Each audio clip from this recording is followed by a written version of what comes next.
And we are here at the IBMA with Brandon Rickman from the Lonesome River Band, who just met, and real happy to talk to you about what's going on.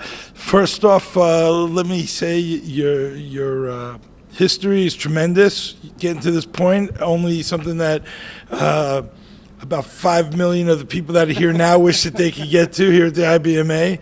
So you got an extensive history. Can you tell us, like, from the beginning, like when you were just kind of getting into the business, like what got you into the business, and then how did you guys land this amazing situation? Yeah, so grew up playing, 11 or 12, somewhere around there, started fooling around with the guitar. Never thought it was ever something that I would do. Where I'm from, you just kind of get out of school and get a job and work your butt off. Where's that? Southwest Missouri. Oh, okay. Right on the Arkansas-Oklahoma line. You just kind of go to work, and maybe by the time you're 40, you can afford a boat to go to the lake on the weekends with the kids and wife. But I guess I was 22 and just kind of had a hankering. And a friend of mine that I'd met through the local bluegrass scene in Missouri, I met a friend, Aaron McDerrett, who plays banjo with Rhonda Vincent now. He's played with the Grascals, played with Larry Stevenson, played with Michael Cleveland, Flame Keeper. But anyway, he had a job playing. He went to play with a bluegrass gospel band called New Tradition. And I got his number somehow and called him out of the blue and said, hey, I think I might want to go play music if you know anybody looking. Didn't think anything about it, and 2 or 3 months later I got a call, and it was New Tradition, and they needed a bass player and a lead singer. So I went and did that, and just as a hired hand. Just as a hired hand, yeah, and kind of felt like I wanted to do a different direction, so I'd quit. The band had actually dismembered at that time. How long did that gig go for? About a year and a half. Shortly after I left that job, I'd moved to Nashville area, and I'd got a call from Larry Cordell.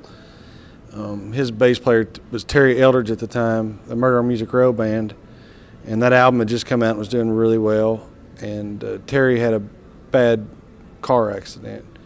So Larry called me out of the blue and said, hey, I can't offer you the job, but would you be interested in filling in, playing bass and singing tenor with me for the season, because Terry's going to be out. And of course, I was thrilled. And some of the best times I ever had was that year with the Chord. Ended up becoming really close friends, and probably wouldn't have wrote songs had I not spent that time with Larry Cordell. What made it the best times? I don't know. It was it's the Chord. I mean, he's just he's awesome. He's just the coolest guy ever. And of course, I mean, Murder on Music Row was a huge record for him. That won IBMA Song of the Year that year, CMA Song of the Year that year. So I mean, we were in high cotton. I mean, we were riding in style, and it was a really cool experience. And then Terry got healed up and came back to the band, and I was just kind of in limbo, and Sammy had actually called me and asked me if I'd be interested in playing in the Lonesome River Band, and I said, yeah. I mean, that's who I listened to as a kid. That's who I wanted to be when I grew up. And he said, all right, you can't say nothing, just kind of keep it under your hat. I said, okay. I think I had 11 jobs offered to me during that 2-month time that I wasn't supposed to say anything. Wow. And just when it rains, it pours. But I, of course, didn't take them all because I knew what was coming around the bend, and joined him in the fall of 2001. Been there ever since. Wow, well, that's good. That's a long gig in this, It's in this industry. It's a long time to be in one spot, yeah. Yeah. So you've been there a long time now. You're comfortable. Things are going well, and so now you have some side projects you work on. It is, yeah. So, first joining the band, again, was very young and just kind of tickled to be there,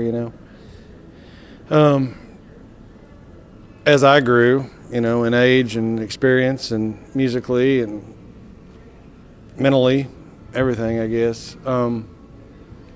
Started writing songs, got a publishing deal, again, all because of Larry Cordell.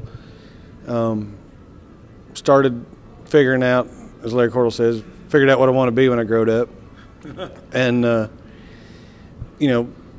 started in the band, started being a bigger player as far as, in the production side of things, song side of things, picking songs, writing songs.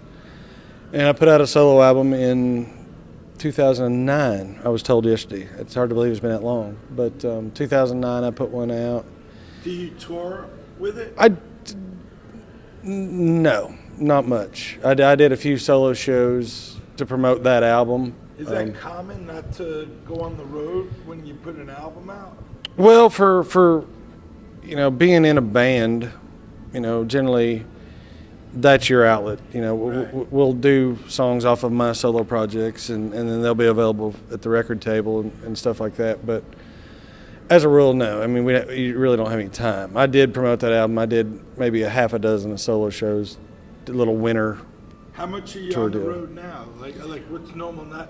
I'm gone about 150 days a year from my house, So, but I'm 400. I'm 400 and some miles from the bus. So play dates, we play between 70 and 90 dates a year.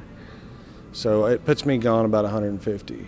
But just got a new solo album that's just now coming out. It'll be out in about 3-4 weeks. So you have what number solo album is this for you? This will be number 2. This is number two. Now, when you started doing the solo albums, does it take on a whole lot more not responsibility, but like things that you're not used to doing? Not really, because I'm just as involved in the band projects as I am my own. Probably, maybe even more. Does it make it more difficult because now it's all you, whereas with the band you got guys to kind of toss it off of? I'm going to say it's just equally. It's equal amounts of work because I'm very particular on songs. So in the band situation, I listen to just as many songs going into that album as I do for a solo record, and the band is the first priority. Sure. So it's actually harder to find. It might be harder to find songs for my solo records because if I hear a good song, we'll record it in Lonesome River Band. Right. So when it comes time to do mine, I'm out of songs. Right. What about the band that plays with you on your solo album? Generally, the first album was more of a singer-songwriter style of album. It's a lot of just me and a guitar. What songs were full band, I played most of the instruments on. Oh, nice. This one's a different deal. I just got some friends. Andy Ball, who used to play in the Lonesome River Band, played in Manlin. Aaron McDarris, who I mentioned earlier, plays with Rhonda Vincent. He played banjo. Mark Fame played bass, and I played guitar. That was the tracking band. We went in and tracked the album with that. So where'd you record it? Recorded in Nashville. This one. What's the studio? This one we did some tracked all of it at Hilltop, and then I did some vocals at Skaggs studio, and did some stuff at Jimmy's studio, who produced the album. And there's a third one that his label uses. I can't remember the name of it, but all in Nashville. On the album, any of the songs, anything like you want to talk about any of them in particular? Lonesome River Band album or my solo album, either. Whatever. We've had really good success with this latest Lonesome River Band album, Mahaley's House. It's a song written by a buddy of mine, Adam Wright. It's done really well, and it was never put together. The album was never put together to be a concept album, but with that song, it kind of turned into a thing, and that was we ended up using that as the title cut, Mahaley's House, for the album, and it's done really, really well. We're real ticked about that. The new album, it's a little different than my last one. It's not singer-songwritery. It's more full band, bluegrassy. I think first album, 11 songs I'd wrote or co-written. This album, my name's only on one of them, so it's kind of a different deal. But we'll see what happens. I just hope people like it. Well, how do they find it? BrandonRickman.com, Foxhall Records. Of course, you can go to LoneStarRiverBand.com and get in touch with any of us. And, of course, iTunes and all that jazz. All right. Well, thanks for talking to us. Thank you, Scott. I appreciate it.